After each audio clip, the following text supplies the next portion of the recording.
Merhaba arkadaşlar, kanalımıza hoş geldiniz. Bugün sizler için Neslihan Atagül ve Burak Özçivit'ten romantik fotolar hazırladık.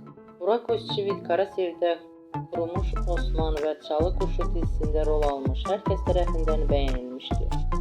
Biz de sizler için onların güzel paylaşımlarını hazırladık. Bu videoların devamlı gelmesini istiyorsanız kanalımıza abone olup yorum yazmayı unutmayın.